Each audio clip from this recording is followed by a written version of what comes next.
Eu vou correr aqui para não perder tempo, vou chamar aqui mais duas pessoas maravilhosas, que o assunto agora vai ficar sério. Até porque você fala com o pessoal da área do direito, tem que ser sério o assunto. Você não pode brincar muito com o pessoal do direito, porque é a conversa mais séria, né? O assunto é sério. Mas, tirando a brincadeira, a ideia agora é falar um pouco sobre o que está acontecendo nesse mundo jurídico, quando se fala em saúde mental, né? Olá, Michele, tudo bom? Boa noite, Alex. Tudo bom? Como Tudo vai? bem? Tudo bom, mas você tá? Estou só esperando Tudo aqui certinho. chamar agora o Ele já, Rô. Já entrou, já está aqui já. já entrou Boa noite, aí. Robson. Ele conseguiu já. Opa, boa noite, Alex. Boa noite aos ouvintes aqui, ó, que estão também nos assistindo aqui. Prazer estar aqui com você, estar aqui com a doutora Michele também. E vou logo cortando um pouco o Alex, tá? Porque advogado também pode ser legal, tá? Pode ser trocadilho, então não tem nada de pesado. O tema, apesar de ser um tema bem complicado e bem atual, mas a gente vai tentar falar aqui de uma forma mais legal e mais leve possível, tá bom, Alex? É isso mesmo, é isso mesmo. Bem, pessoal, primeiro assim, agradecê-los, né, por estarem aqui. Eu fiz questão de trazê-los porque eu tenho uma preocupação muito grande com esse assunto de saúde mental. E eu, como gestor, como empresário, né, que sou e que estudo bastante, tem muita abobrinha no mercado, tem muita coisa sendo falada aí. Até a Michelle me contou a história do atestado aí, que acho que ela vai falar, que eu me assustei. Então, ela me contou esse atestado. Trouxe. Fiquei preocupadíssimo. Então, assim, tenho muita preocupação, principalmente para quem está aqui, para quem vai assistir depois, essa abordagem que tem sendo feita com alguns temas e que, infelizmente, estão se usando mais para vender serviço do que, na realidade, para se falar o que é sério. Então, mas antes de começar, eu queria pedir que a Michele se apresentasse, quem é a Michele, qual é a... Conte um pouco de você, Michele, por favor. Então, boa noite, Alex. Primeiro, ele parabenizar pelo lançamento do podcast, que é muito interessante. Eu estou ouvindo aqui. Poxa, o Ale foi fantástico, foi muito legal esse bate-papo. E estou realmente encantada aqui com esse lançamento. Então, primeiro me permita, não sei quem são as pessoas que estão aqui, mas eu fazer uma autodescrição para facilitar as pessoas que talvez estejam nos ouvindo e não estejam nos vendo. Eu sou uma mulher, né, de 39 anos, branca, de cabelos castanhos, estou usando uma blusa branca, tenho olhos claros e no momento meu cabelo está solto um pouco abaixo do ombro. Bem, eu sou Michele, sou mãe de Valentina, sou esposa de Humberto, sou uma apaixonada pelo direito do trabalho, já estou nessa caminhada aí há alguns poucos longos anos, e hoje eu faço parte de um grupo incrível trabalhista e sócia do RS Advogados, do qual tenho o cofundador Robson, que é um grande, que é um grande líder e que eu sou uma grande fã. Foi meu professor, entrego logo a idade dele, inclusive. Então, é um grande prazer estar aqui dividindo esse momento com vocês. Eu sou uma grande entusiasta de saúde mental, sou uma grande entusiasta da prevenção de riscos em um ambiente corporativo. Então, eu estou aqui para poder contribuir e aprender com o que for possível com você. Legal, obrigado, Michele. Seu Robson, por favor, faça as Bom, honras. eu vou fazer uma honra aqui bem rápida. Meu nome é Robson Santana, sou, assim como o Michele falou, fazendo uma descrição, sou um homem preto, sem cabelo, careca, tá, 44 anos, casados, com filhos, apaixonado pelo direito, mas principalmente apaixonado pela razoabilidade, certo, Alex? Eu acho que o nosso objetivo aqui não é ser aquele, e o que a gente pretende fazer aqui, como eu falei há minutos atrás, não é a gente complicar o tema, é descomplicar o tema, mas também acabar com alguns mitos, porque, como bem você falou, estão-se muito pulverizando, difundindo por aí, muitas vezes até para se criar serviço ou se criar demandas onde não existe. Sou advogado há mais de 20 anos, também sou professor há mais de 20 anos, tive a honra de ter tido Michele como aluna e hoje como minha sócia lá no escritório aqui da gente, aqui a gente está falando aqui de Salvador, e para mim vai ser um prazer e parabenizar logo esse programa, muito, mas muito interessante, muito legal, e ele tem que ser difundido, replicado, porque as pessoas precisam ouvir e escutar o tema que nós estamos aqui tratando. Obrigado, pessoal. Bem, vamos começar. Eu já venho conversando com o Robson já há muito tempo, né? Com os colegas de turma lá da Estácio, desde 22, 23, a gente sempre estava ali conversando, falando, sempre conversava muito com o Robson. Essa preocupação que eu sempre tive de ver algumas coisas que me chamavam uma grande atenção e até me davam uma certa dor. Estar em eventos como o CONAR, né, e ver folders falando sobre vamos tratar seu burnout através do financeiro. Eu ficava, meu Deus, o que está acontecendo, né? Empresas de venda de benefício financeiro falando de saúde mental. Tudo bem, não tem tudo a ver, assim, a gente tem até trilhas sobre isso, a gente sempre aborda isso, muitos casos de pessoas que tiraram suas vidas por causas financeiras, mas aí você começar a vender um produto, e aí depois essa onda, né, Michele Robson, onde começou a história do burnout. Daqui a pouco o burnout não existia no Brasil, e um belo dia alguém se lembrou que ele ia virar, né, uma doença oficial brasileira por causa da OMS, por causa do CID-11, e de repente parece que o Brasil virou a sede do burnout mundial. Né? Tudo agora no mundo virou burnout. Não que não existe, é grave, é sério. Eu sei porque eu tenho uma situação familiar, tanto a respeito de duas pessoas muito próximas a mim que tiveram diagnosticada, tratado, super complicado de tratar, super complicado de se conduzir, mas também não pode ser banalizado. Então, eu queria pedir aí, Michele, que a gente conversou, né? Primeiro, contextualiza um pouco da história, essa questão aí de que, mas eu vou processar a empresa, ela até é culpada. Tá bom, ela é culpada, mas não é assim, não é entrar com um processo. Tem que provar, irmão, que esse negócio aconteceu, né? Então, Michele, faz aí um pouco do contexto aí geral, se você quiser um histórico sobre esse tema de trazendo essa questão de os processos agora sobre saúde mental que estão bombando aí no mercado. Certo, vamos lá, Alex. A gente conversou bastante sobre o tema e se deixasse, a gente ia ficar ali a noite toda conversando, né, no nosso bate-papo. Foi mesmo, passamos muita coisa. Ser de reunião, Raul, tirou quase 2. A gente teve que parar, porque senão a gente não terminava. Foi muita coisa legal. O que acontece? O que a gente vem percebendo ao longo do tempo é que a história do direito do trabalho, ela sempre chega para apagar algum fogo. Então, a coisa acontece, vem a legislação e tenta cobrir. E não foi diferente com a própria saúde. A gente vê que na própria CLT, que é de 43, ela tem capítulos específicos para cuidados ferroviários, de bancário, jornalista, professor, depois veio mulher, menor, tudo isso advindo de históricos específicos de situações que a gente vivenciou. E não ia ser diferente com saúde mental. A gente já tinha algumas NRs específicas que tratavam de situações de, por exemplo, confinamento, trabalho em confinamento, a gente tinha NR33, que já tratava especificamente do tema, porque sabia-se que aquela situação de alto estresse, de estar confinado por períodos, até longos períodos, isso poderia causar um estresse absurdo, pessoas embarcadas, a galera que trabalha em plataformas, então já existia, de certo ponto, durante essa história, situações de tutela específica para trabalhadores em relação à saúde mental.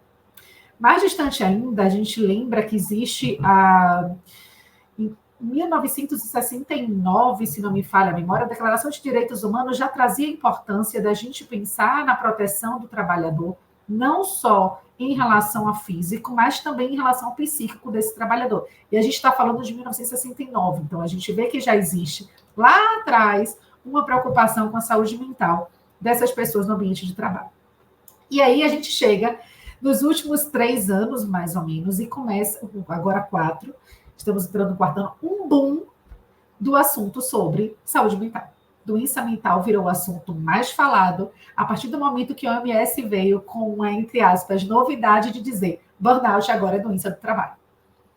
Tacou lá a CID-11, disse que é doença, e todo mundo começou a dizer que a partir de então burnout passou a existir. Sendo que burnout já existia na legislação, lá do CID, só que de uma maneira diferente, como é escrita agora. E aí vocês, melhor do que eu, pode trazer uma bela explanação depois sobre isso, de como que foi, chega a ser engraçado, de como vem sendo trazido esse tema, sendo que não é um tema recente na nossa legislação, e muito menos no CID. Né? Então, quando o burnout surgiu, todo mundo começou a ter burnout. CID-11 todo mundo começou. E aí eu procurei o atestado, Alex, trouxe o atestado de CID-11, que eu disse que eu prometi, eu vou entregar.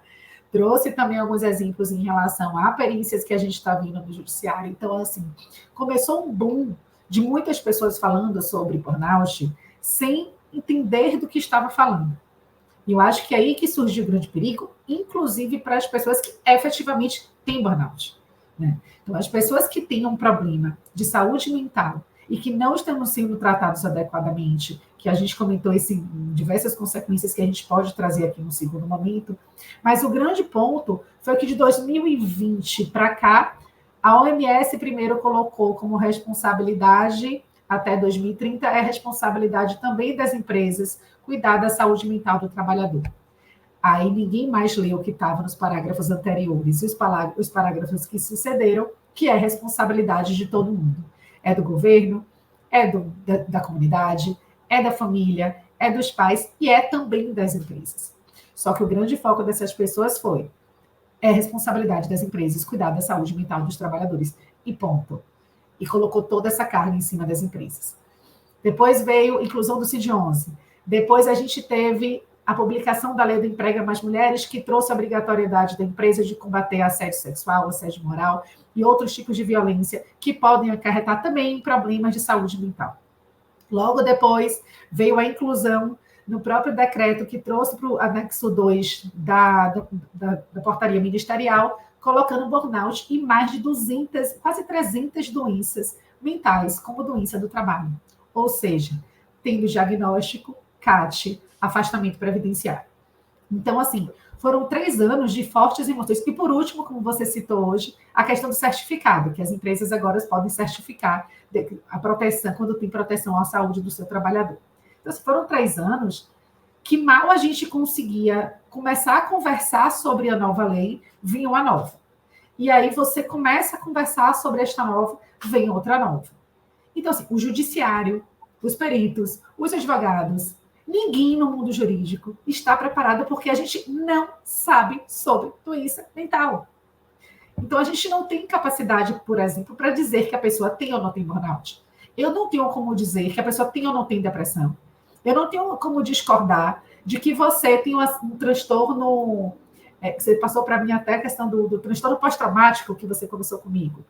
Então, quando vem para a gente um atestado, a gente, aí estou me colocando também nesse espaço do advogado, a gente pega esse atestado e diz, olha, está aqui no anexo 2 da portaria ministerial, você teve acidente do trabalho, vamos processar a empresa.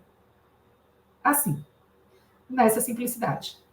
Então, se tornou uma onda gigantesca de afastamentos previdenciários por B91, que é o benefício de acidente de trabalho acidentário, que responsabiliza a empresa por este afastamento. Quando você retorna para a empresa, você ainda tem uma estabilidade por conta desse benefício. Daqui que você consiga concluir por uma ação judicial ou concluir uma contestação de um benefício previdenciário desse, já foi. Você está cheio de trabalhador afastado, você está com um monte de diagnóstico errado, você está suportando uma carga tributária, e aí está aí nosso digníssimo Robson, gigantesca, de um monte de gente que não vai estar trabalhando e não vai estar... Enfim. Então, um breve histórico, como você me pediu, é isso aí. Começou de um jeito, de repente deu um boom, em 3 anos, nossa vida se tornou saúde mental versus justiça do trabalho na moda. Entendi. E aí, Robson, professor Robson, como é que você está vendo isso daí? Como é que está vendo esse comportamento aí? Eu estou anotando aqui umas coisas, vou perguntar, mas eu queria que o Robson falasse um pouco também sobre a visão dele, que já colocou, tem muito tempo já, professor, já que tem esse acompanhado aí, não só na trabalhista, mas também, como citou muito bem, a Ministério Tributária, por voltar a citar o que tem no começo, né? Para quem não conhece, existe um tributo chamado FAP. Este tributo ele é pago de acordo com a folha, e quanto mais afastamentos você tiver, a sua empresa pode ficar acima da média do seu nível de trabalho, e se tiver acima da média, você pode sair de uma alíquota de 0,5% para até 2%. Agora, vocês imaginam isso, que todos essa mudança vai para todas as empresas fora Simples, ou qualquer empresa que fatura mais de 4,5 milhões de reais, ou não está no Simples Nacional, ela paga isso. Então, você pega uma empresa aí de 1.000 colaboradores, vou botar aqui uma brincadeira bem rápida, tá? Que está pagando ali 0,5% sobre uma folha que é a média de R$ 2.500 salarial, você pode pular para 2%, isso é um impacto. E outra coisa, né, Robson? Um ano inteiro pagando. Não tem jeito você mudar, você não muda do dia para a noite. Esperar passar o ano, tentar fazer ações para talvez no final do ano ter um retorno. Então, fala um pouco aí, Robson, juntando esse pacotão aí que a Michelle trouxe e a sua experiência aí. Tá mudo. Tá mudo. Desculpa, gente. Eu acho, Alex, que você fez uma relação aí fantástica, tá? Porque, veja só, o que Michelle trouxe aqui é que o tema saúde mental não é um tema novo, tá? Desde lá da década de 70 já se fala sobre isso. É óbvio que atualmente ele criou uma dimensão um pouco maior, né? Maior até pelo way of life, né? Esse jeito que a gente está vivendo nos dias de hoje, né? Numa velocidade constante. Está existindo vários problemas de saúde mentais e as pessoas estão confundindo com o burnout. Só que tem um ponto aí, Alex, eu achei fantástico o que você trouxe aqui, que é o platô previdenciário, o SAT, segurança de trabalho, ou seja, suas contribuições previdenciárias. Por que isso é fantástico? Porque muitas vezes o próprio empresa, e aí olhando na figura do empregador, claro, a gente está olhando de um lado a saúde mental do empregado, óbvio, das pessoas que estão laborando, mas também o empregador, não só ele tem que olhar a questão da saúde mental para que o empregado consiga trabalhar melhor, resolva ter uma atividade melhor, mas, e aí vem a relação, o impacto financeiro. Eu acho que as pessoas ainda não caíram a ficha e as empresas, notadamente as empresas que possuem a quantidade de colaboradores bem alta, e isso é verdade, que o que vai acontecer é que, cada vez mais em que as pessoas apresentarem uma pseudo burnout, cada vez mais que se difundir o que está acontecendo, situações em que não tem nada a ver com o ambiente da empresa, nada a ver com o ambiente laboral, mas que algumas pessoas, até sem qualificação para tanto, sem autoridade para tanto, está testando esse tipo de tema, esse tipo de suposta doença mental e, consequentemente, alterando o fator previdenciário, o empregador ainda não entendeu, as empresas não entenderam quanto isso vai gerar o aumento no custo da sua folha. Consequentemente, e aí a irresponsabilidade, gerando o maior custo da folha, a capacidade que ele vai ter de empregar mais pessoas ou, necessariamente, ter que retirar, vai ser muito maior. Então, é um tema que ele acaba se conectando com várias áreas, ele acaba sendo um tema multidisciplinar, não só na esfera trabalhista, não só na esfera da saúde mental, que sai da área jurídica, mas também toca muito na esfera tributária, na esfera societária, porque esse custo que vai se gerar com essa interpretação tanto quanto equivocada do tema burnout faz com que as empresas vão ter que se reorganizar para tentar se sustentar no mercado. Eu trago isso porque, assim, pessoal, por que eu achei tão importante a vinda do Robson, da Michelle para cá? Porque, de novo, né? A gente tem que ter muito cuidado. Eu sou um cara que, quando abordo esse sistema, eu sempre procuro ter muito cuidado, porque não banalizar uma coisa séria. Quando eu falei no começo de hoje da live sobre a questão da psicofobia, né? O combate à psicofobia. O que é o combate à psicofobia? É o combate ao preconceito e a não entendimento das coisas corretamente. Automaticamente também, a gente sabe que falta muita informação sobre o tema. Então, vou dar um exemplo bem claro aqui. A minha esposa foi fazer um ASO, aquele ASO periódico anual, né? E, do nada, ela, durante o ASO, o médico do trabalho olhou para ela e perguntou: como é que está o burnout, diretora? Assim, qual a lógica dessa pergunta? Né? Qual o sentido dessa pergunta se a minha esposa não havia relatado nenhum tipo, né, nada para ele que fizesse ele trazer essa pergunta? E ainda complementou: porque diretor, geralmente, né? Como assim? Quer dizer, já se penaliza. Não que não possa, de novo, existe sim. É séria a situação no Brasil, no mundo, em relação a isso. Mas também eu não posso começar a tornar isso uma coisa que é simplesmente uma pergunta feita que é assim. Diagnosticar o burnout, pessoal, vocês, depois eu vou tentar trazer uma médica psiquiatra, né, para discutir esse tema, porque é muito difícil. Não é, Robson, Michel, não é difícil, não é só o burnout, não, pessoal. Diagnosticar em saúde mental é complicado. Não existe uma... Eu falei que eu vi até um podcast essa semana com um psiquiatra que falou, não tem, pessoal, um exame, que eu tenho diabetes, por exemplo, eu tenho diabetes, tá? Ela vai lá, faz um exame e tem o resultado, ponto. Não existe um exame que eu vá dizer se tem ou não. Então, eu preciso ver a situação. Se você pegar o DSM-5, né, até a Lorena está aqui, a psicóloga, ela sabe muito bem sobre esse assunto, ele tem lá a classificação, mas isso foi feito de forma que foi um entendimento deles, porque diagnosticar uma pessoa com uma situação de saúde mental, ela é extremamente complicada. A minha esposa, para chegar no diagnóstico, foi super difícil, super complicado. A própria Lorena também, né, que acabou de estar aqui, também foi complicado. Então, eu sempre gosto de dizer e alertar os empresários, tá? Primeiro, muito cuidado, né, Robson, com essa situação aí do previdenciário. E do outro lado também, muito cuidado com quem está te informando, né? E aí eu vou dizer agora para o lado do trabalhador. Muito cuidado também com, desculpa aquela expressão, com advogado de porta de cadeia, né? Como colocou a Michele, burnout já existe, pessoal, dentro do Brasil há muitos anos. A classificação tinha um outro nome. E, na realidade, o que foi agora? Houve uma mudança a nível de CID-11, mas para vocês entenderem, a Michelle acabou de falar uma coisa muito interessante. A legislação mudou, né, Michelle? Trouxeram lá as 200 doenças para dentro. Mas é CID-10, pessoal. O governo federal, em novembro, classificou pelo CID-10 ainda. Por quê? Vamos ser muito claros. CID-11 foi colocado pelo Brasil oficialmente em 22. Só que é assim, meu povo, o CID-11 é um documento em inglês, feito pela OMS. É necessário uma tradução, e não é feito no Google, tá, meus amigos? Não é no Google Tradutor que faz essa tradução, né, amigos? Né? Isso é uma tradução juramentada, tem um especialista para traduzir esse documento, tem que passar por uma revisão pela Associação Brasileira de Psiquiatria. Aí isso é colocado em prática, mas ainda tem que ser ensinado aos médicos como é que... São 5 anos, no mínimo, você como médico, são 5 anos no mínimo para que os médicos comecem a utilizar esse diagnóstico e comecem realmente a utilizar o novo CID. Porque não tem só também, tá? O burnout não, tem o game disorder, que é a desordem do games, que também entrou nesse processo novo.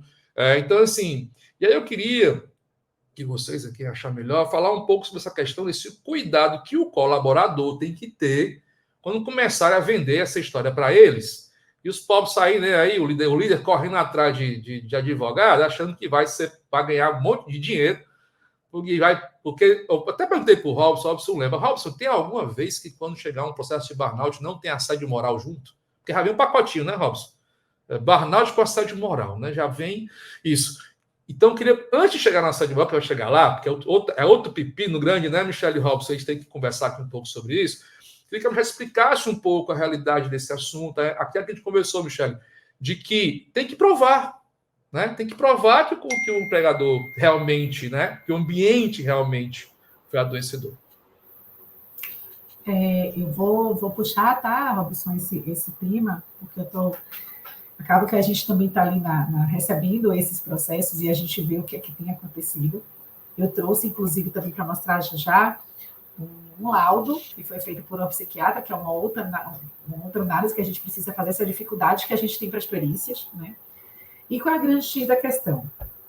O reclamante, já fui para o reclamante, né? O colaborador, quando sai da empresa e vai para um advogado com um atestado médico, de um médico que talvez não esteja devidamente habilitado e não tenha o devido conhecimento para poder atestar ele com burnout, ou que ele tenha sido afastado de alguma forma. Vamos colocar aqui uma situação hipotética, que ele tem um atestado, mais de 15 dias, afastou, foi para o INSS. Aí o INSS foi lá, olhou o CID dele, olhou que está incluído no anexo 2 no novo decreto, que foi incluído no decreto no final de 2023, e falou, olha, tem relação. Se tem relação a esse CID, é acidente do trabalho, eu vou afastar ele por B91. Ele vai se afastar, vai ficar afastado pelo tempo que o INSS definir, e aí pode variar entre 30, 60, 90 dias. Hoje você até citou, Alex, o professor Medanha, que falou lá falou no evento brilhantemente dessa questão do tempo para tratamento, um tempo médio para tratamento, que às vezes o INSS dá tipo 30 dias para tratamentos mínimos de 90, 180 dias. Né? E aí o INSS afasta, volta esse colaborador para a empresa. Esse colaborador tem ali, digamos que deu apto para o trabalho, ele retorna para o ambiente de trabalho, sem ter sido tratado devidamente, sem ter ainda com situações psíquicas de retornar ao ambiente de trabalho, talvez até piores do que quando ele saiu, porque muitas vezes o tratamento mal feito não funcionou e ele volta ainda pior. E aí esse cara fala, eu não tenho mais, o trabalho está me adoecendo. Aí ele procura um advogado, e esse advogado pega esse CID, esse decreto, e entra com a ação, pedindo o reconhecimento da doença ocupacional, a indenização por dano moral por este motivo, dele ter desenvolvido uma doença ou ter essa doença agravada por conta do trabalho, e entra com a ação pedindo o reconhecimento da doença, indenização por dano moral, indenização por dano material, porque tem remédio que foi comprado, enfim, envia uma ação aí de R$300 mil de valor da causa. Só que esse cara, quando vai fazer essa ação, muitas vezes ele vai ali no Google, CID X, aí ele pega a copia na ação. Diagnóstico do segundo atestado, Y, bota lá o Google. Aí pega a avaliação do perito e coloca lá. Quando você vai ver, primeira coisa que eu peço é logo a perícia, porque eu não sei, o juiz não sabe, a gente não tem como saber, quem sabe é o psiquiatra. Então, eu não posso chegar ali para uma ação de doença mental e eu discutir, o juiz e o outro advogado. A gente tem que chamar uma pessoa que sabe o que é que está falando para poder a gente discutir o tema. A gente chama o perito. Aí vem meses, eu não vou nem falar anos para não exagerar, mas em meses a gente tem que estar com dificuldade enorme no Brasil, não é Bahia só, é Brasil, de encontrar, e aí o Alex me deu esses dados, disse que realmente é difícil encontrar perito psiquiátrico para dar diagnóstico, fazer laudo. Eu vou só te interromper, Michel, para citar um dado, pessoal. Só existe no Brasil, segundo o Conselho Federal de Medicina, censo 2023, 13 mil psiquiatras para atender os nossos 200 e poucos milhões de habitantes. É mais ou menos um psiquiatra para cada 15 mil pessoas. Entender a dificuldade de conseguir um perito? Continua, Michel. Desculpa, só para poder deixar muito claro para as pessoas entenderem quanto é difícil achar uma pessoa para fazer isso. Muito difícil. E aí você passa longos períodos fazendo, aguardando fazer essa perícia. Finalmente sai o laudo. Aí a gente vai também com nossos, a gente tem hoje quantas e quantas empresas a gente tem que fazem essa análise técnica, a gente consegue impugnar o laudo, contratar um profissional para poder fazer, e se apresenta essa impugnação. Só que o profissional que a gente está trazendo, digamos que a empresa está trazendo aqui para fazer essa análise de impugnação, normalmente é um psiquiatra contratado de renome, enfim. E a gente consegue impugnar e consegue ter um resultado favorável na conclusão da sentença pela improcedência dessa ação, porque, por muitas vezes, e aí eu não vou nem entrar nesse mérito agora, mas repito, da dificuldade que é ter um diagnóstico como burnout, por exemplo, e aí a gente consegue uma sentença improcedente. Dessa sentença improcedente, a gente pode ter um monte de consequência, desde da própria litigância de má-fé, porque o advogado que litigou contra a empresa pode ter tido argumentos completamente distantes do que realmente aconteceu, ele pode ter trazido ali elementos do ambiente de trabalho que não condizem com a realidade, que durante o processo fica demonstrado este fato. Existe uma multinha chamada litigância de má-fé, que é prevista lá do Código Civil, que não é minha área, do Código de Processo, que não é minha área, mas que existe, e a gente já vimos algumas condenações nesse sentido. A gente pode ter as próprias custas e honorários de sucumbência, ou seja, as custas do processo e os honorários do advogado da parte contrária têm que ser arcados por essa pessoa que entrou com a estação e cobra. Eu já vi um oficial de justiça bater na porta para cobrar custas e litigância de má-fé. Então, em cima de um valor de percentuais sobre o valor de R$300 mil, que foi aquele valor que eu falei ali atrás, que foi o valor dado à causa por aquele advogado que achou que iria enricar, porque o rapaz apresentou um CID que afastou ele, enfim, por todo o histórico que eu acabei de narrar aqui.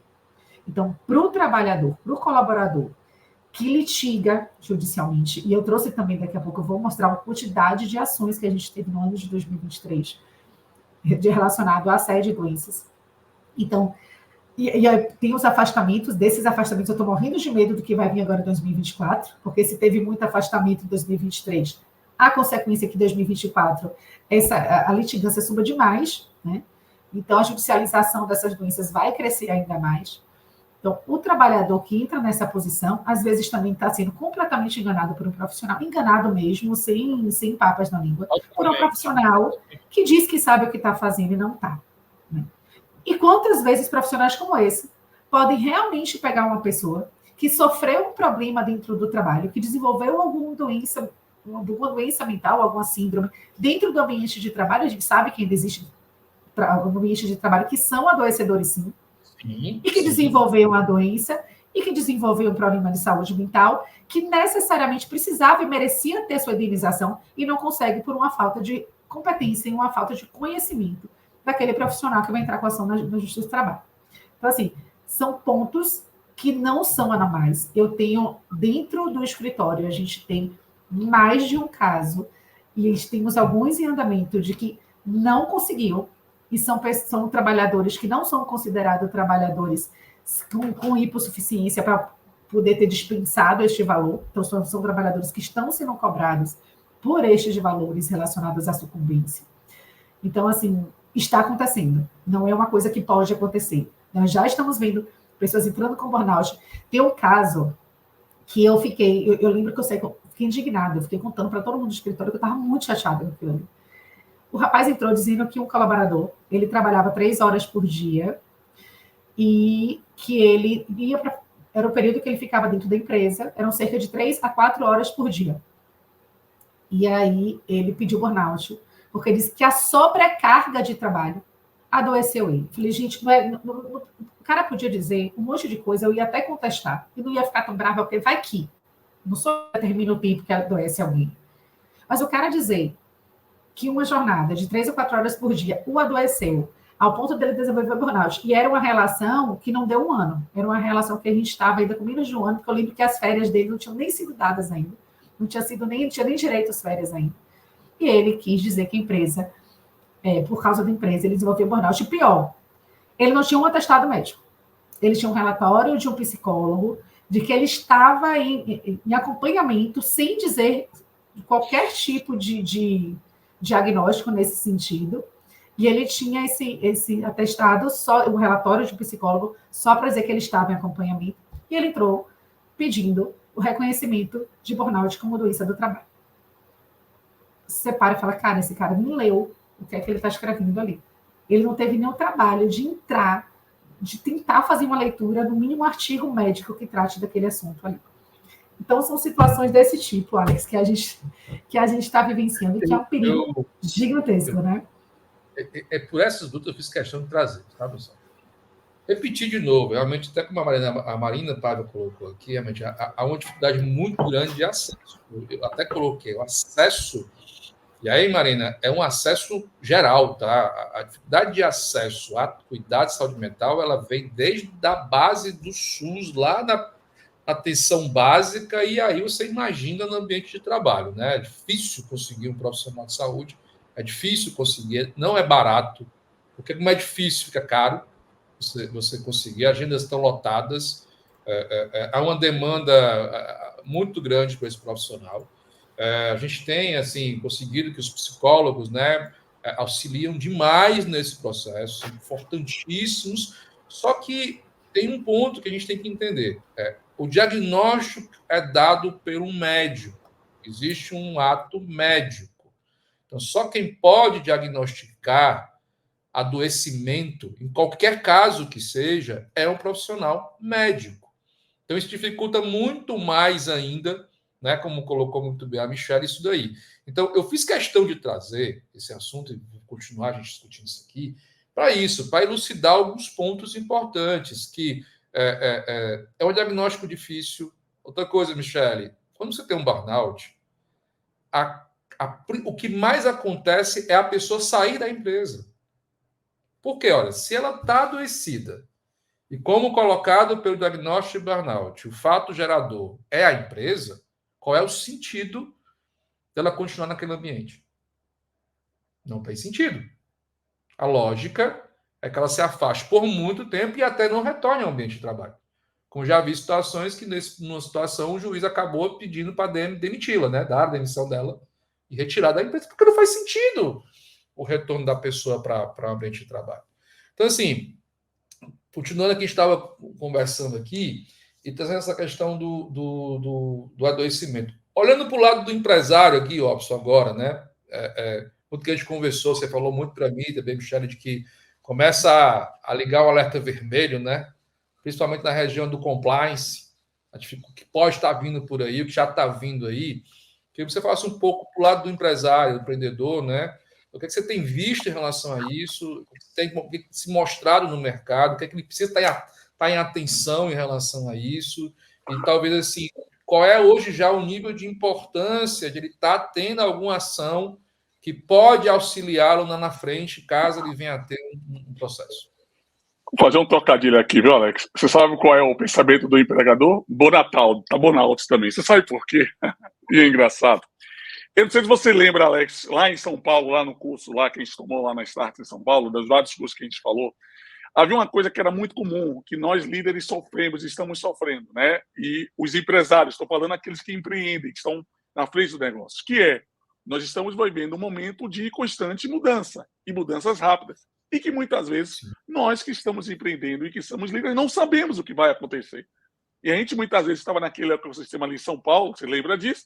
Que a gente estava discutindo temas que a gente não sabia. A gente estava ali realmente fazendo cada um colocando dentro de uma visão para ver o que a gente pensava, e aí tinha aqueles horizontes, né? Você lembra muito bem, o que a gente poderia imaginar, o que poderia acontecer. A gente não consegue imaginar, por exemplo, como é que o mundo vai estar daqui a, sei lá, 2, 3 anos. A gente não consegue mais ter essa percepção. Então veja que loucura para o empreendedor.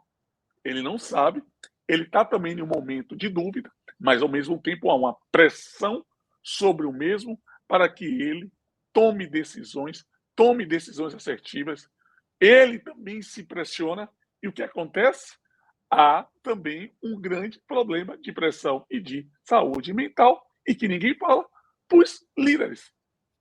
E aí, o que é pior, além da pressão dele, ele ainda tem que resolver a pressão dos demais, porque ele não sabe.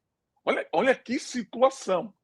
Primeiro, ele está num caminho solitário. Ele está olhando para o lado, meu Deus, eu vou fazer o quê? Eu vou conversar com quem? Ou, qual é a resposta? Antigamente, a gente ia na biblioteca, a gente ia nas enciclopédias, nas Barças da vida, né? A gente ia lá, olhava, até o próprio Google, né? No determinado momento era o oráculo moderno, né? Vamos dizer assim. Tinha uma resposta mais ou menos pronta. Hoje não tem, Alex. E mais, a gente tem essas questões que, como eu falei a você, não só é uma questão que pode gerar um ambiente nocivo num trabalho onde ele quer um ambiente criativo, e aí acaba gerando um ambiente nocivo, e não por culpa do ambiente de trabalho, mas também vai gerar um custo operacional, como eu falei a vocês aqui, nós destacamos anteriormente, seja custo do fator previdenciário, então custo da folha, mas seja do próprio custo de uma demissão, de um pagamento de rescisão, de uma preocupação, de eternamente ele está, ou o tempo todo ele está tendo que fazer esse trabalho junto aos seus colaboradores. Então, assim, Alex, é um tema, e eu vou ser bem sincero, é difícil, porque muitas vezes nós olhamos muito para um lado, que é o lado do colaborador, não olhamos também para o lado daquele que empreende, porque ele também é humano. Então, ele também pode desenvolver saúde mental em um mundo de hoje de transformações muito rápidas, em que você tem que ser praticamente instantâneo. Então, se você me perguntar, é disso que eu toco muitas vezes ao empreendedor, sabe? Assim, dele ter cuidado, dele conversar com pessoas efetivamente preparadas. Eu vou contar aqui um segredo para vocês entenderem, eu vou falar. Eu já vi um caso, olha, vocês terem uma loucura, de um sócio de uma empresa entrar com uma ação não, pedir, porque ele tinha um prolabore, para pedir, para dizer assim, olha, eu tenho burnout. Ele não tinha burnout nenhum. Ele tinha um problema fora do trabalho, que gerou um problema de saúde mental. Ele disse que era da própria empresa. É loucura. Então, sinceramente, eu acho que o que a Michele tocou aqui faz total sentido o que vocês estão trazendo. É conversar com alguém especializado. Na verdade, você falar do tema. Eu acho que o que Mariana Paiva trouxe aqui é verdade. É você falar sobre o tema. Mas falar sem qualquer tipo de medo, tá? De forma aberta, de forma responsável, de forma consciente. Trazer pessoas com autoridade de fala, que sabe o que está tocando no assunto, sabe? Para acabar com essas notícias, a disseminação de notícias que não são verdadeiras é absurda hoje em dia.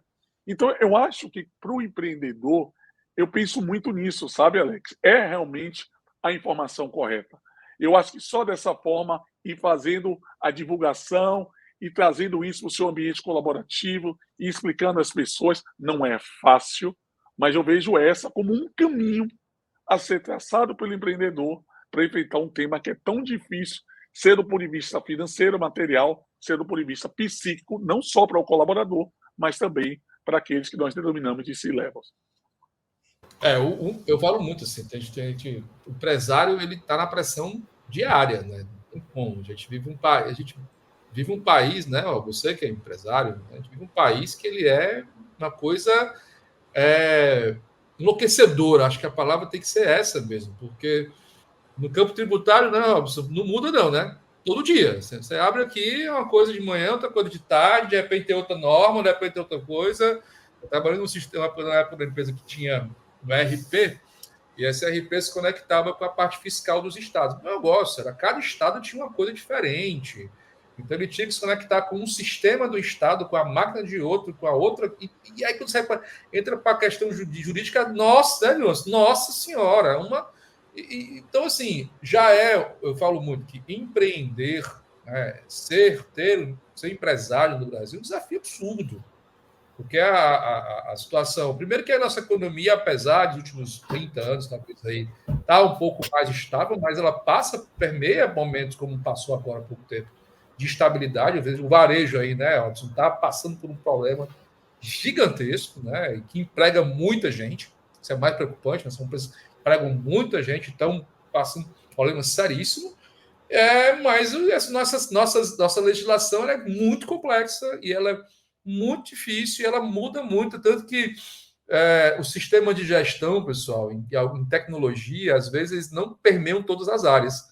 Tem uma turma que toma conta só de RH, de departamento pessoal, porque é tanta legislação que o cara que toma conta do RP, ele não quer tomar conta de coisa, e o outro quer só o fiscal, porque ele tem que se focar naquilo, porque se ele não se focar naquilo, ele não consegue dar conta das mudanças que acontecem no dia a dia. Então, assim, eu queria, Michele, também que você trouxesse primeiro aquelas pérolas, você ficou de trazer as pérolas, que eu sei que você tem a pérola aí do que você falou. Sim, eu tenho pérolas. Eu queria também que você trouxesse um pouco da prática, e olhando para o lado, principalmente do empresário, o que é que você tem orientado, como você tem abordado isso quando você é procurada por empresário para esse assunto, o que é que você tem visto isso, e aí também aproveitar você, Robson, Michele, e falar um pouco do futuro, o que é que vocês entendem, como é que vocês entendem que vai acontecer nesses próximos anos aí, já que você falou que mudou tanto, né, Michele, mas entendo eu que vai mudar mais, desculpa, infelizmente, né, vai mudar mais. A gente tem hoje uma comissão parlamentar de saúde mental, existe uma área específica só de trabalho, existem mais de 3 proposições já em andamento na Câmara sobre o tema, uma, inclusive, já bem antiga, que está sendo retomada do Padilha, que modifica... E vai passar. Eu acho que vai passar, inclusive. E é provável que ela, nos próximos 2 anos, ela tende a acontecer, né? Alguma coisa. Então, primeiro, Michele, qual é a sua sugestão? Como é que você está orientando esses empresários hoje que procuram o serviço da RS ou que já são clientes de vocês? Alex, então, primeiro eu vou muito por esse lado que a gente comentou aqui algumas vezes, é a gente estancar a desinformação, a gente falar sobre o assunto. Você falou um pouco do assédio, infelizmente não vai dar tempo da gente tratar o quanto que a gente gostaria aqui. Tem que ser outra live, é um negócio tão complicado assim. Exatamente. Mas, assim, antes do burnout, inclusive, veio essa questão, essa obrigatoriedade de treinar e capacitar. Eu achei muito interessante, quando a Lei do Emprega Mais Mulheres, ele veio com esta determinação. Capacite, previna, fale sobre o assunto. Porque a desinformação é o que causa muito dos problemas. Então, a partir do momento que você informa, que você conversa, que você trata do assunto, trazendo clareza para aquelas pessoas que estão envolvidas na dinâmica do trabalho, a gente consegue sanar um monte de problema dali. Então, a primeira coisa, esse Emprega Mais Mulheres veio com essa ideia da capacitação da CIPA, dos colaboradores, da liderança em relação à comunicação do assédio sexual e do assédio moral, que porque estava uma onda absurda de assédio moral, do tipo, você gritava com um coleguinha de manhã porque estava de mau humor, o cara dizia que tinha sofrido assédio no trabalho. Cara, você só estava de mau humor, sabe? Vamos dizer o que é assédio? Vamos falar, então, assim, o informar, o tratar do assunto, eu acho que é o principal. A gente tentar estancar e sanar a desinformação relacionada aos assuntos que envolvem o bem-estar corporativo como um todo. E, principalmente, a gente pensar em falar sobre o assunto de maneira sem tabus. Eu brinquei com você naquele dia, e é uma brincadeira que fizeram comigo em uma reunião que eu estive, ninguém pergunta... Você falou para mim, ninguém pergunta mais o que é que se você tem alguma coisa, né? Pergunta que remédio que você está tomando. Porque isso, gente, foi sensacional, porque está todo mundo com algum nível de ansiedade, algum nível de depressão, algum nível de, enfim, de tantos diagnósticos que existem por aí, e que a gente precisa tratar isso com mais tranquilidade, com mais seriedade, mas com mais leveza, sem que isso pareça que toda a responsabilidade, todo o encargo é da empresa. Porque a gente sabe que nossa vida não está fácil. A gente sabe que viver no mundo de hoje, Robson comenta muito sobre isso brilhantemente. Ele trata dessa quantidade de informação que chega para a gente o tempo todo, dessa quantidade. O próprio Mendanha trouxe para a gente aquela questão da síndrome da informação, né? Tem um nome específico que agora me desculpe, falha a memória, porque você não descansa. Que você chega em casa para descansar com o celular na mão, te dando um monte de informação. E, ao mesmo tempo que você acabou de ver um monte de gente sendo assassinado no meio de uma cena de guerra, você está vendo um bebê fofinho, sorrindo, e você começa a nem ter tempo de reação mais para aquilo. Então, é uma quantidade de informação, é uma quantidade de mudanças todos os dias que ninguém tem como estar bem. Então, o que é que a gente hoje já projeta dentro? Você quer falar um pouquinho, Robson, dessa estrutura dos nossos projetos, para que o que é que a gente pensa nessa contribuição? Não, pode falar. Hoje, a gente pensa, Alex, em trazer informação para as empresas com o suporte de mitigação de risco jurídico, né? A nossa fala, o nosso ambiente de fala, e aí tem toda também uma questão de parceria nossa nesse sentido, o nosso espaço de fala, ele se exaure na questão legislativa. A gente explicar, dizer do que se trata com o suporte, por óbvio, de uma legislação que existe, o mínimo que exista dessa legislação hoje dando suporte e fundamentando para a gente. Mas, principalmente, a gente dizendo para o colaborador, vamos aqui tratar do conceito do que é assédio, vamos tratar do conceito do que é burnout, o que é que diz a lei. Porque depois disso, quem tem que me dizer qual é o diagnóstico, como a gente pode sanar uma doença ou uma síndrome, quem pode me dizer isso são pessoas que são médicos, que são psicólogos, que vão poder nos dar esse suporte. E a gente vai estar ali dizendo, olha, trabalhador, deixa eu trazer para você o conceito do que é, deixa eu te contar o que é assédio. Assédio de acordo com a lei. É isso, isso, isso, isso. Então, para configurar isso, deixa eu exemplificar. São situações assim, assim, assim. A gente vai tratar desta maneira. E para a empresa, a gente vai dizer, em situações como essa, o que é que a gente tem que fazer? Como que a gente para uma situação de assédio? Como que a gente lida com a situação de assédio? Porque pode ocorrer. Seja um assédio sexual, seja um assédio moral, ela pode ocorrer. Uma grande empresa, certamente vai ocorrer. Então, a gente precisa entender, por exemplo, também que o assédio, depois só falar tanto de assédio, o assédio sempre as pessoas colocam como vindo algo do seu superior hierárquico para o colaborador que está em uma posição hierárquica diferente. Excelente colocação. Tantos assédios, tem assédio institucional, tem assédio contra lideranças, a gente tem tantos tipos de assédio e a gente não fala sobre isso. Então, o grande ponto é a gente falar, Alex, a gente treinar essas pessoas, a gente capacitar essas pessoas, a gente levar essas informações com cursos, com dinâmicas, com interações específicas e, principalmente, mostrando que existe um suporte em empresas sérias, como o apoio, que dá um suporte verdadeiro e um suporte responsável, que é o principal, não é aquele aso, como você falou, né? 3 pessoas de vez, senta, levanta e sai. Dá 3 rodadinhas, bate na cabeça. Eu fiz asa em pé, tá? Com 3 pessoas na fila. Eu já fiz asa em pé com 3 pessoas na fila. Eu fiz asa. A gente sabe o que acontece, né? Aquele que você faz em 3 minutos, você tem um aso já na sua mão. Então, e só uma coisa. Não, pode falar. Não, eu só queria comentar uma coisa, Alex e Michele, que Michele falando e você perguntando assim, Alex, o que é que vocês verem para o futuro? Eu voltei lá para a década de 90, quando foi criado o Código de Defesa do Consumidor, tá? Quando foi criado o Código de Defesa do Consumidor em 90, houve também aquela bombardeio de dano moral. Vocês lembram? Tudo era dano moral. Bem lembrado, tem razão. Da indústria do dano tem moral. Tem razão. Então, olhando para esse exemplo e trazendo para o que está acontecendo agora, né? O que a gente pode dizer com isso? Qual a conclusão que a gente pode sanar? Olhando para os tribunais, tá? Daquilo que nos toca. Que é óbvio que no início há essa dúvida, como bem falou Michele, como bem você falou, Alex, da falta de informação. Mas com o tempo, o próprio Poder Judiciário ele começa a entender melhor o tema, ele começa a tomar decisões mais assertivas, e aí acaba você trazendo ou desenvolvendo jurisprudência sobre o tema, como há hoje sobre dano moral, entende? Então, o que eu acho é isso também, certo, Alex? Não dá também. Aí vem a gente querer ser rápido também. A gente fazendo a velocidade, mas a gente também tem que ter, como diria um grande músico, um pouco mais de calma, né? Um pouco mais de calma. Então, é um pouco mais de calma. Eu tive numa uma grande faculdade aqui de Salvador, me chamaram para dar uma aula inaugural, e claro que o meu tema foi direito e inovação, né, Alex? Você já imagina, né? Então, eu falei sobre direito e inovação, algo que eu adoro falar sobre isso.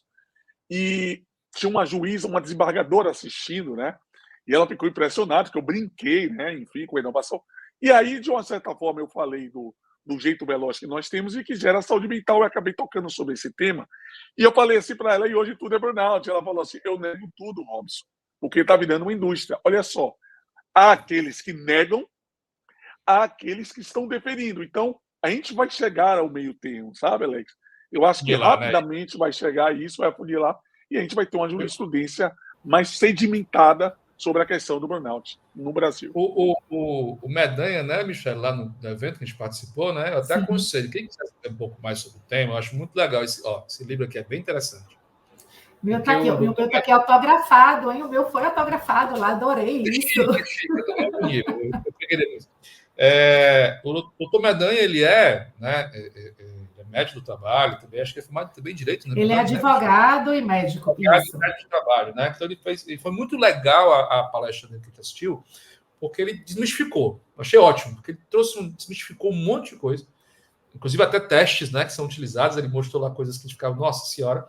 E ele tem esse livro que ele traz assim, quem quer conhecer mais sobre o tema, pronto, esse livro do Medanha, ele vai te explicando passo a passo o que é o burnout segundo CID-10, o que é o burnout segundo CID-11, e você realmente vai ter um conjunto de conhecimento que realmente é, tecnicamente falando, cientificamente falando, o tal do burnout. Isso aí é extremamente importante. A gente acabou não conseguindo tocar no assédio, mas é um ponto, depois eu vou marcar um novo momento com vocês, porque é um ponto que ele pode, como você colocou, Michele, há sim ambientes assediadores. Há sim profissionais assediadores. Quando a gente trabalha aqui com o apoio, com a parte da liderança, eu falo muito que a gente traz o assunto para que o líder não adoeça e também não adoeça a equipe dele, porque o líder adoece a equipe, né? Há muitas falas ainda erradas, mas também não é assédio, porque o cara amanheceu de manhã e falou com você mais torto, agora ele é assediador, né? Então tem que ter. Eu acho importantíssimo, concordo com você, como vi lá também a questão da CIPA com o assédio, em que não é só ter o assédio na CIPA, mas tem que ter capacitação, tem que ter um evento anual sobre o tema, tem que ter muita, né? Isso é importante, tá, pessoal? A questão da CIPA, que virou e entrou o assédio, trata CIPAT também tem assédio. Na lei é obrigado você ter um evento anual na empresa sobre o tema. Informação. É obrigado você ter publicações, espalhar na empresa, né, informações sobre o tema, tá? Sim, a lei, só te interrompendo, Alex, a lei ela é específica, ponto a ponto do que você tem que fazer. Então, assim, ela não te dá interpretação, você tem que fazer o que ela manda você fazer. Ela foi sensacional. Eu acho excelente isso. Ela também traz um mecanismo interno de averiguação dos casos, também não é só levantar a mão, eu tenho assédio, não. Né? O tema ele é tratado dentro da empresa por uma comissão formada internamente, para tratar esse tema, para averiguar. Alex, eu passei por isso. Lá na empresa que eu estava, aconteceu duas denúncias de assédio. Já no formato novo com a comissão. E no final a comissão identificou que não houve assédio. A comissão no final acabou entendendo que nenhum dos dois casos era caso que se configurou para o assédio. Essa comissão do empregador não, pessoal. Essa comissão, né, é formada por pessoas pelo trabalhador. Então, ou por empresas contratadas para, né? Empresas que fazem, exatamente, especialistas para tratar dessas situações. Era formada por 5 pessoas que eram colaboradores da empresa. E não é o Alex, que era o presidente, que escolhia, também vamos deixar muito claro isso, tá? Era a própria comissão que escolhia dentro dos colaboradores. E 2 casos que chegaram como denúncia para a comissão, que é outra coisa importante, o canal, né, correto, em que você vai lá e você informa, eles averiguaram o que tinha acontecido e verificaram que os 2 casos não se configurava assédio.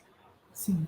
E foi informado para os colaboradores que não caberia nenhuma atitude perante a comissão, já que não se configurou assédio. Então, entendo que assim, a coisa também está se organizando, né, Michele Robson? A coisa também está se organizando até internamente.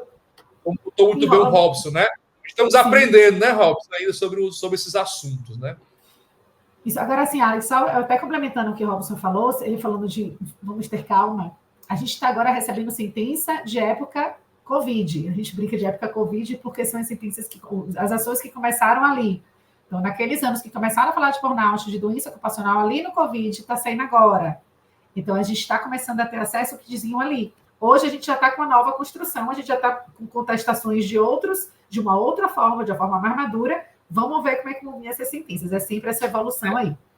Você trouxe um ponto muito importante, Michele, que às vezes as pessoas parecem que, com uma velocidade, né, Robson? As pessoas esquecem que a pandemia não tem 2 anos que passou, pessoal. Nós estamos com inúmeros reflexos em tudo que você puder imaginar. É na saúde, é na economia, é no trabalho, é na nossa vida pessoal.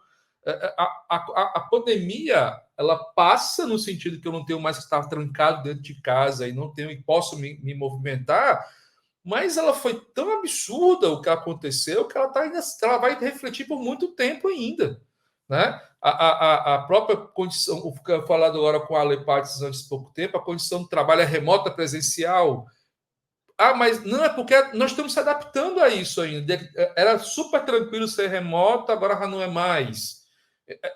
A comunidade está assim, se organizando. A economia do Brasil está passando uma crise ainda da pandemia. Está tentando não só o Brasil, né, Raul? O mundo inteiro. Você vai olhar Estados Unidos, China, os países da Europa estão todos ainda tentando fechar a conta que ficou lá atrás. Porque, falando de economia, quando você produz muita moeda, você produz inflação. Então, todo mundo produziu muita moeda e está sofrendo com inflação. Então, o lado também da saúde mental, evidentemente, foi extremamente afetado, não tem como, e nós estamos sofrendo reflexo disso.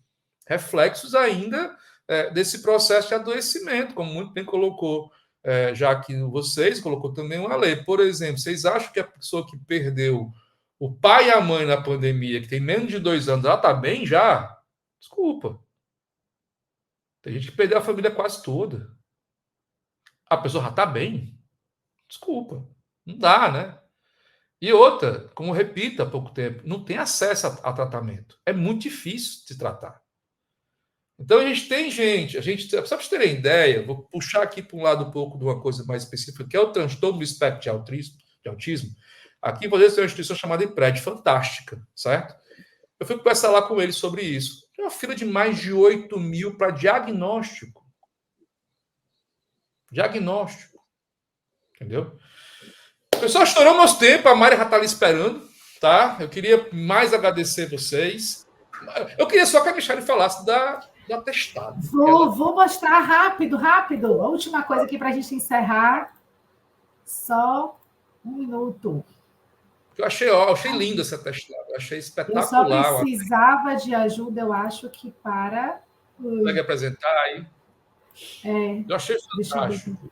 E aí, quando ela vai mostrar, assim, a gente tem a noção da responsabilidade. Pessoal, Eu conversei com a psiquiatra sobre esse tema, várias no caso, né? É muita responsabilidade esse diagnóstico. E aí, como a Michele, você não conseguiu, Michele, tu fala, não tem problema não, Já tá? consegui aqui, já consegui achar. Já achou? Aqui, olha ele aqui.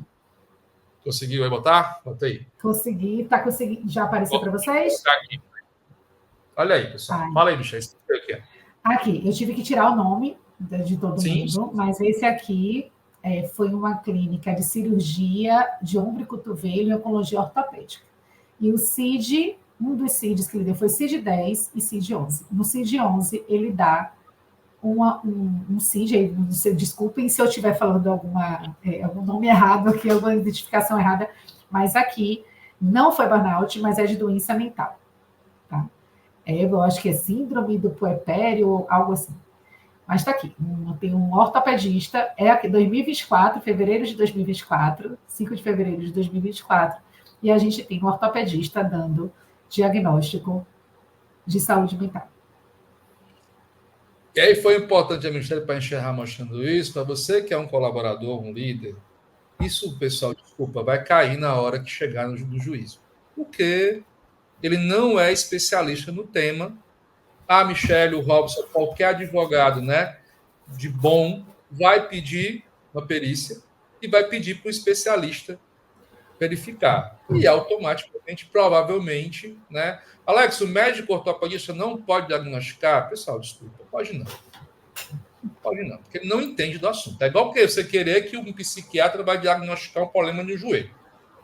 Desculpa, vamos ser muito claros.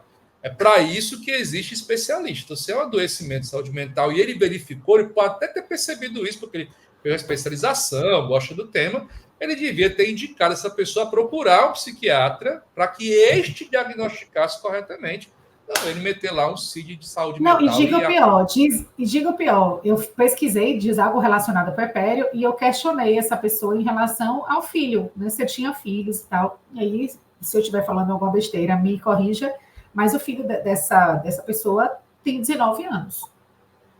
Eu acho que o puerpério não dure 19 anos, assim. Mas... Amigos, muito cuidado com esse assunto quando vocês forem procurar a justiça. Vocês são profissionais, líderes, empresários também, cuidado com quem vocês estão se assessorando também, tá? Por favor, procurem assessorar com pessoas. E aí eu vou dizer, procurem entender do tema, porque isso é mais um assunto que vocês vão precisar, empresários, infelizmente, de alguma forma, ter algum embasamento para poder não fazer bobagem, né? Todo empresário vira tudo, né? Vira advogado, vira contador, vira financeiro, porque se o cara está empresariando, né, Robson? Tem que saber um pouco de contabilidade, tem que saber um pouco de direito, tem que saber um pouco... E vai ter que saber um pouco dessas coisas.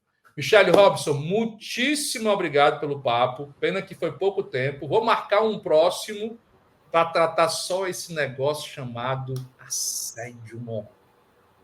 Obrigado, pessoal. O tema legal. Gente, obrigada, boa noite. Foi um prazer.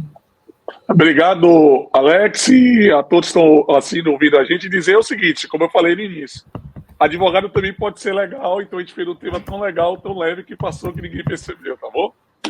Valeu, pessoal. Um abraço a todos. Boa noite.